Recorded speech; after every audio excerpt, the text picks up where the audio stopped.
എല്ലാവർക്കും നമസ്കാരം. പുതിയൊരു വീഡിയോയിലേക്ക് എല്ലാവർക്കും സ്വാഗതം. അപ്പോൾ ഇന്നൊരു നമുക്ക് മീൻകറിയുടെ വീഡിയോ കണ്ടാലോ? വളരെ പെട്ടെന്ന് നമുക്ക് റെഡിയാക്കി എടുക്കാൻ പറ്റും. ഈ മീൻകറി ഒന്നും വെക്കാൻ അറിയാൻ വയ്യാത്തവർക്കൊക്കെ ആണെങ്കിലും ഇങ്ങനൊന്ന് ചെയ്ത് നോക്കും, നല്ല ടേസ്റ്റ് ആയിരിക്കും. വളരെ പെട്ടെന്ന് നമുക്ക് റെഡിയാക്കി എടുക്കാനും പറ്റും കേട്ടോ. അപ്പോൾ നമ്മൾ ചട്ടിയൊക്കെ അടുപ്പത്ത് വെച്ചിട്ടുണ്ട്. എണ്ണയൊക്കെ ഒഴിച്ച് എണ്ണയൊന്ന് ചൂടായി വരുമ്പോഴത്തേന് ഇഞ്ചി വെളുത്തുള്ളി പേസ്റ്റാണ് ഞാൻ ഇട്ട് കൊടുക്കുന്നത്. ഇഞ്ചി വെളുത്തുള്ളി പേസ്റ്റ് ഇട്ട് കൊടുക്കുന്നത് കൊണ്ട് വളരെ പെട്ടെന്ന് തന്നെ ഇത് മൂത്ത് കിട്ടും. അപ്പോൾ നമ്മൾ ഇളക്കി കൊടുക്കണം, നന്നായിട്ട് ഇളക്കി കൊടുത്തുകൊണ്ടിരിക്കണം, അല്ലെങ്കിൽ ഇത് കരിഞ്ഞു പോകും കേട്ടോ. പിന്നെ അതുപോലെ തന്നെ എണ്ണയൊക്കെ നന്നായിട്ട് ചൂടായി കഴിഞ്ഞത് കൊണ്ട് ലോ ഫ്ലെയിമിൽ വേണം തീയൊക്കെ ഇടാൻ. ഫ്ലെയിമൊക്കെ കൂട്ടിയിട്ട് കഴിഞ്ഞാൽ ഈ ഇഞ്ചി വെളുത്തുള്ളി പേസ്റ്റ് കരിഞ്ഞു പോയി കഴിഞ്ഞാൽ മീൻകറിക്ക് ടേസ്റ്റ് കിട്ടത്തില്ല കേട്ടോ. ആ ഒരു കരിഞ്ഞൊരു വേറെ ടേസ്റ്റ് ആയിരിക്കും. അപ്പോൾ ഇത് നന്നായിട്ടാണെങ്കിൽ ഒന്ന് ഇളക്കി കൊടുക്കുക. ഇപ്പം തന്നെ ആണെങ്കിൽ ഈ ഒരു ഇത് ഇഞ്ചിയൊക്കെ ആണെങ്കിലും വെളുത്തുള്ളിയൊക്കെ ആണെങ്കിലും മൂത്ത് നന്നായിട്ട് കിട്ടിയിട്ടുണ്ട്. ഈ സമയത്ത് നിങ്ങൾക്ക് ചട്ടി ഒത്തിരി ചൂടായിട്ടിരിക്കുക, ഈ എണ്ണ ഒരുപാട് ചൂടായിട്ടിരിക്കാൻ തോന്നുവാണെങ്കിൽ ഫ്ലെയിം അങ്ങ് ഓഫ് ചെയ്തിട്ട് പൊടികൾ ഇട്ട് കൊടുത്തേച്ചാൽ മതി. പൊടിയായിട്ട് ഇട്ട് കൊടുക്കുന്നത് മുളക് പൊടിയും മഞ്ഞൾപ്പൊടിയും മാത്രമാണ് ഇട്ട് കൊടുക്കുന്നത് കേട്ടോ. അതാണെങ്കിലും നന്നായിട്ട് അതിൻ്റെ പച്ചമണം ഒന്ന് മാറുന്നത് വരെ ഒന്ന് ഇളക്കി ഒന്ന് മൂപ്പിച്ചെടുക്കാം. അതും ഇതുപോലെ തന്നെ കരിഞ്ഞു പോകാതെ നോക്കിക്കോണം. കരിഞ്ഞു പോയാലും കളർ മാറിയാലും ഒക്കെ ആണെങ്കിൽ കറിക്ക് ടേസ്റ്റ് കിട്ടില്ല. അപ്പോൾ നന്നായിട്ട് തന്നെ ഇതൊന്ന് മൂപ്പിച്ചെടുക്കുക. ആ സമയത്താണെങ്കിൽ നമുക്ക് ചൂടുവെള്ളമാണെങ്കിൽ ഞാൻ എടുത്ത് വെച്ചിട്ടുണ്ടായിരുന്നു കേട്ടോ. ചൂടുവെള്ളമാണ് ഞാൻ ഈ കറിക്ക് ഒഴിച്ചു കൊടുക്കുന്നത്. പിന്നെ ഒരു 2 കഷ്ണം തോട്ടുപുളി ആണ് ഇട്ട് കൊടുക്കുന്നത്. അത് അങ്ങനെ മുറിച്ചെടുത്തിട്ടാണ് 4 പീസായിട്ട് മുറിച്ചെടുത്തിട്ടാണ് ഇട്ട് കൊടുത്തേക്കുന്നത്. ഈ ഒരു പുളി നമുക്ക് ചെറിയ ചൂടുവെള്ളത്തിലിട്ടിട്ട് കുറച്ച് ഉപ്പുകൂടി ഇട്ട് കുറച്ച് നേരം മാറ്റി വെച്ചിട്ട് ആ ഒരു പുളിവെള്ളവും ഈ ഒരു പുളിയും കൂടെ കൂട്ടി നമുക്ക് ഇട്ട് കൊടുക്കാവുന്നതാണ്. അല്ലെങ്കിൽ തന്നെ ഇങ്ങനെ ഇട്ട് കൊടുത്തെന്ന് പറഞ്ഞാലും കറിക്ക് ഒരു ടേസ്റ്റ് വ്യത്യാസവും കാണില്ല, നല്ല ടേസ്റ്റ് ആയിരിക്കും. ഞാൻ പറഞ്ഞില്ലേ എളുപ്പ വഴിക്ക് ചെയ്യുന്നതാണ്. അപ്പോൾ നമ്മൾ പുളിയൊക്കെ കഴുകിയിട്ട് അങ്ങ് ഇട്ട് കൊടുത്താലും മതി കേട്ടോ. ഇതിനകത്തിൽ കായപ്പൊടിയും അതുപോലെ തന്നെ പിന്നെ ഉലുവാപ്പൊടിയൊക്കെ ഇട്ട് കൊടുക്കാം. അല്ലെങ്കിൽ കടുക് പൊട്ടിച്ചിട്ട് അതിൻ്റെ കൂട്ടത്തിൽ നമുക്ക് ഉലുവായും പൊട്ടിച്ചെടുക്കാവുന്നതാണ്. ഞാൻ കടുകും പൊട്ടിച്ചിട്ടില്ല, അതുപോലെ തന്നെ ഉലുവായും ഇട്ടിട്ടില്ല, ഉലുവ പൊടിയും ഇട്ടിട്ടില്ല, അതുപോലെ തന്നെ കായപ്പൊടിയും ഇട്ടിട്ടില്ല കേട്ടോ. കായപ്പൊടിയൊന്നും എല്ലായിടത്തും എല്ലാ ആൾക്കാരും ഒന്നും ഇടുന്നതായിട്ട് കണ്ടിട്ടില്ല, അങ്ങനെ കേട്ടില്ല. ചില ആൾക്കാരൊക്കെ ഇടും. ഞങ്ങൾ പക്ഷേ ആണെങ്കിൽ ചിലപ്പോഴൊക്കെ ആണെങ്കിൽ അങ്ങനെ ഇടും. മമ്മിയൊക്കെ ആണെങ്കിലും മീൻകറിയൊക്കെ വെക്കുന്ന സമയത്ത് ഉലുവാപ്പൊടി, അതും വലിയ മീൻകറി ഉണ്ടല്ലോ, തുണ്ട മീൻകറി എന്നൊക്കെ പറയത്തില്ലേ, അങ്ങനെയൊക്കെ വെക്കുന്ന സമയത്ത് ഇങ്ങനെ കായപ്പൊടിയൊക്കെ ഇട്ടിട്ടെടുക്കുന്നു. അപ്പം ഞാൻ പറഞ്ഞില്ലേ തിളച്ച വെള്ളമാണ് ഒഴിച്ചു കൊടുത്തേക്കുന്നത്. അത് കാരണം കൊണ്ട് ഇപ്പം തന്നെ ഈ ഒരു വെള്ളത്തിൽ തിള വന്നിട്ടുണ്ട്. പിന്നെ നമുക്ക് ആവശ്യാനുസരണം ഉപ്പും ഇട്ട് കൊടുക്കാം. ഞാനാണെങ്കിൽ ഉപ്പുപൊടി എടുത്ത സമയത്ത് എൻ്റെ കൈ തട്ടിയിട്ട് ഉപ്പ് അവിടെ എല്ലാം മറിഞ്ഞ് വീണിട്ടുണ്ടായിരുന്നു. പിന്നെ നമ്മളൊരു പണി ചെയ്തുകൊണ്ടിരിക്കുന്ന സമയത്ത് നമുക്ക് ഇരട്ടിപ്പണി എന്നൊക്കെ പറയത്തില്ലേ, അപ്പം വീണ്ടും ആണെങ്കിൽ അതങ്ങനെ എന്തെങ്കിലും കണ്ടു കഴിഞ്ഞാൽ പിന്നെ എനിക്കതൊന്ന് ക്ലീൻ ചെയ്തിട്ട് പിന്നെ ബാക്കി പണികളൊക്കെ ചെയ്യാൻ തോന്നത്തുള്ളൂ. ഞാൻ ആ ഉപ്പുപൊടിയൊക്കെ അവിടുന്ന് മാറ്റി ബാക്കിയാണെങ്കിൽ ടേബിളിലൊക്കെ വീണ ഉപ്പിൻ്റെ ആ ഒരു ഇതെല്ലാം ഒന്ന് തുടച്ചെടുത്ത് കളഞ്ഞിട്ടാണ് പിന്നെ ബാക്കി പണികളൊക്കെ ചെയ്യുന്നത്. അല്ലെങ്കിൽ നമുക്കൊരു അസ്വസ്ഥതയാണ് ഇങ്ങനെ എന്താ പറയുക, നീറ്റായിട്ട് കിടന്നില്ലെങ്കിൽ നമുക്കൊരു ബുദ്ധിമുട്ടല്ലേ. ഞാനാണെങ്കിൽ അടുക്കളയിൽ ഇങ്ങനെ പണികൾ ചെയ്തുകൊണ്ടിരിക്കുന്ന സമയത്ത് കുറേ പണികൾ ചെയ്യാനുണ്ടെങ്കിലും ഓരോന്നോരോന്നായിട്ട് ചെയ്ത് തീർത്ത് പാത്രമൊക്കെ ആണെങ്കിലും ആ സമയത്ത് കഴുകി അങ്ങനെ മാറ്റി അങ്ങനെ പോകാറാണ് പതിവ്. അപ്പം നമുക്ക് പണികളെല്ലാം കഴിയുമ്പോഴത്തേനും ഒരുപാട് പാത്രങ്ങളൊക്കെ കഴുകാനോ അങ്ങനെ ഒന്നും കാണില്ല.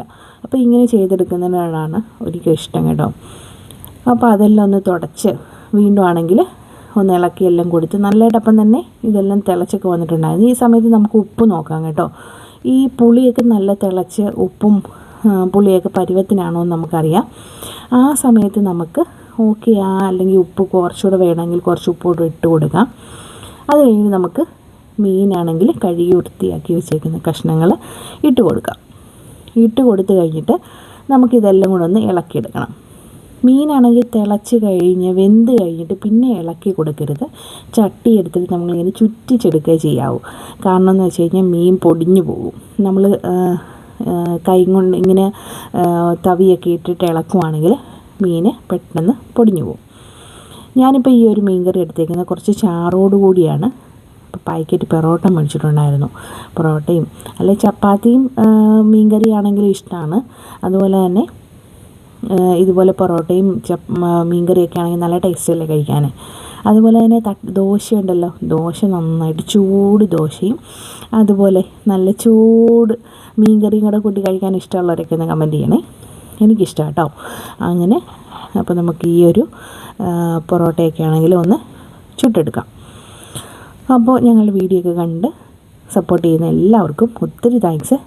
കുറേ നാളുകൾക്ക് ശേഷം ഇപ്പം കുറച്ച് വീഡിയോസൊക്കെ ആണെങ്കിൽ ഇടണമെന്നൊക്കെ ഇങ്ങനെ മനസ്സിൽ ആഗ്രഹങ്ങളൊക്കെ ഉണ്ട്. കണ്ടിന്യൂ ഇടാനായിട്ട് ശ്രമിക്കുന്നുമുണ്ട്. അപ്പോൾ കൂടെ നിൽക്കുന്ന എല്ലാവർക്കും ഒരുപാട് താങ്ക്സ്. കുറേ ഞാൻ പറഞ്ഞിട്ടുണ്ടായിരുന്നല്ലോ, കുറേ തിരക്കുകളൊക്കെ കാരണം കൊണ്ടാണ് വീഡിയോസൊന്നും കണ്ടിന്യൂ ഇടാൻ പറ്റാത്തത്. അതിൻ്റെ കാരണങ്ങളൊക്കെ ഞാൻ പറയാം. അപ്പോൾ വീണ്ടും വരുന്ന വീഡിയോസിലൊക്കെ ആണെങ്കിൽ അതിൻ്റെ എന്താണ് ഞാൻ വീഡിയോസൊന്നും കണ്ടിന്യൂ ഇടാത്തതെന്നും ഒക്കെ പറയുന്നതായിരിക്കും കേട്ടോ. അപ്പം നമ്മളുടെ മീനാണെങ്കിൽ ഇടയ്ക്ക് ഞാനിങ്ങനെ തുറന്ന് നോക്കിയിട്ടുണ്ടായിരുന്നു, എവിടം വരെയായി തിളച്ചിക്കണം. ഇപ്പം നന്നായിട്ട് തിളച്ച് വന്നിട്ടുണ്ട്. അപ്പോൾ നന്നായിട്ടൊന്ന് കുറച്ചൊന്ന് പറ്റി വരട്ടെ, എന്നാലും നമുക്ക് ചാറ് വേണം താനും. അങ്ങനെയാണ് നമ്മൾ ഇത് റെഡിയാക്കി എടുക്കുന്നത്. അപ്പോൾ കുറച്ചാണെങ്കിൽ ഇപ്പം ഞങ്ങളുടെ അടുക്കളയൊക്കെ കണ്ടിട്ട് കുറേ നാളുകളായില്ലേ അല്ലേ.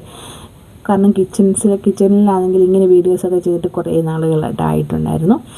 അപ്പം ഞാനും അപ്പം ഇങ്ങനെ എന്തൊക്കെ ഞാൻ പറയുന്നുണ്ടായിരുന്നു. ശരിക്കും പറഞ്ഞു കഴിഞ്ഞാൽ ഞാൻ വോയിസ് ഓവർ കൊടുത്തുകൊണ്ട് തന്നെയാണ് ഈ ഒരു വീഡിയോ ചെയ്തത്.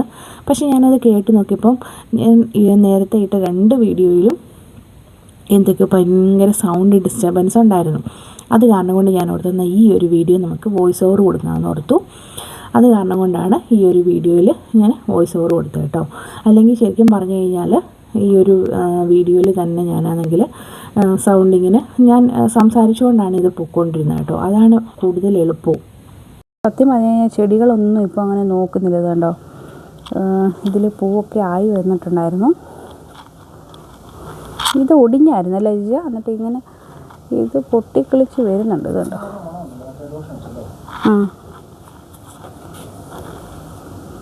ഇതെനിക്ക് തോന്നുന്നു വെട്ടി വിടുന്ന നല്ലതെന്ന് തോന്നുന്നു. ഇങ്ങനെ ഉണ്ടോ?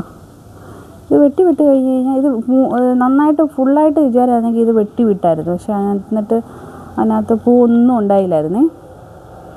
ഈ ഒരു 10 മണിപ്പൂവില്ലേ, അതൊക്കെ ഇനിയാണെങ്കിൽ അത് എല്ലാം ഒന്ന് നന്നായിട്ടൊന്ന് ഇത് ചെയ്യണം. വെള്ളമൊന്നുമില്ല. പനിക്കുറുക്ക കഴിഞ്ഞ പ്രാവശ്യമൊക്കെ സാധാരണ ഈ സമയത്താണെങ്കിൽ ഇവിടെയൊക്കെ ആണെങ്കിൽ നമ്മൾ ചെടിയൊക്കെ ഒന്ന് സെറ്റ് ചെയ്തായിരുന്നു. പ്രാവശ്യം ഒന്നിനും സമയം കിട്ടിയില്ല. പായസം വെച്ചാൽ കറിവേപ്പൊക്കെ ആണെങ്കിൽ ഇതൊന്നും നോക്കാനിപ്പോൾ ഒന്നും സമയമില്ല. കറിവേപ്പ് ഇത് ഫുൾ ഉണങ്ങിപ്പോയായിരുന്നു. പക്ഷേ ഇപ്പം എന്താണ്ട് ഇത്രയും കിളിച്ച് വന്നിട്ടുണ്ട്. ഇതിനകത്ത് ഏതാണ്ട് കിളിച്ച് വരുന്നുണ്ട്. അയ്യോ, ഇതെന്തുവാണേ? ഓ, ചീര. ദൈവമേ, ഇത് കഴിഞ്ഞ പ്രാവശ്യം തന്നെ ഞാൻ പറഞ്ഞില്ലേ തന്നെ കിളിച്ച് വന്നായിരുന്നു. ഇപ്രാവശ്യം തന്നെ ഇത് കണ്ടോ, ചീരയുടെ ഇതെല്ലാം ഇതുണ്ട്. എല്ലാത്തിലും ഉണ്ട് കേട്ടോ, എല്ലാ പാത്രത്തിലും ഉണ്ട്. പക്ഷേ നമ്മൾ നോക്കാത്തത് കൊണ്ട് നാളെ ഒന്ന് ഇറങ്ങിയായിരുന്നെങ്കിൽ ഇതെല്ലാം ഒന്ന് സെറ്റ് ചെയ്ത് വെക്കാമായിരുന്നു. അതുകൊണ്ട് ഇതിലെല്ലാം കിളിച്ച് വന്നിട്ടുണ്ടായിരുന്നു. വിജാ, ഇതിലെല്ലാം ചീര കിളിച്ച് വന്നിട്ടുണ്ടായിരുന്നു. ഇങ്ങോട്ട് നോക്കി. ഇത് കണ്ടോ, എല്ലാം ഒന്ന് സെറ്റ് ചെയ്യണമല്ലോ. കാരണം നമ്മൾ ഒരു പ്രാവശ്യം ഇത് നട്ട് കഴിഞ്ഞാൽ പിന്നെ ഇത് തന്നെ ഇങ്ങനെ കിളിച്ച് വന്നുകൊണ്ടിരിക്കും. ഉള്ളി ഇത് നമ്മൾ നട്ടതൊന്നുമല്ല, ഇതിനകത്ത് വീണതാണ് കേട്ടോ. ഉള്ളിയുടെ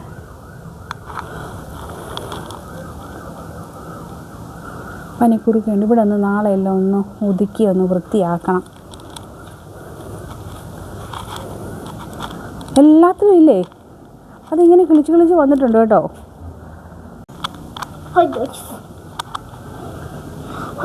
നാട്ടിലാണെങ്കിൽ അയവള്ളിയൊക്കെ കെട്ടി വെക്കുന്ന പോലെ ഞങ്ങൾ അയവള്ളിയൊക്കെ കെട്ടി വെച്ചിട്ടുണ്ട്. യൂണിഫോം ആട്ടോ. യൂണിഫോം ഇട്ടിട്ടുണ്ട്. വേണ്ട, നാളെ നമുക്കാണെങ്കിൽ അതൊന്ന് സെറ്റ് ചെയ്യണേ. ഈ ഇത് അതെല്ലാം ഒന്ന് നോക്കണം. അത് കിളിച്ച് വരുന്നുണ്ട്. പക്ഷേ എല്ലാം ഈ ഒരുമിച്ചാണ് ഈ തൈയെല്ലാം കിളിച്ച് വന്നിരിക്കുന്നത്. അപ്പോൾ അത്ര സ്ട്രെങ്ത് അല്ലായിരിക്കും അത്. ഈ മണ്ണിനകത്ത് നമ്മുടെ മണ്ണ് കുളത്തിന് അത്ര നാട്ടിൽ ചെല്ലുമ്പോൾ മണ്ണി കൊണ്ടുവന്നാലോ കാറ് വെച്ച് മനസ്സിലാവും.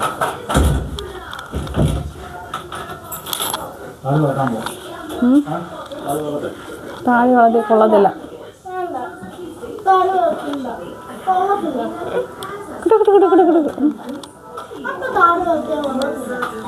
പിന്നെ നല്ല ചൂട് പൊറോട്ടയും അതുപോലെ തന്നെ നല്ല ചൂട് മീൻകറിയും ഒക്കെ ആയിട്ട് നമുക്ക് പൊറോട്ട കഴിക്കാം അല്ലേ.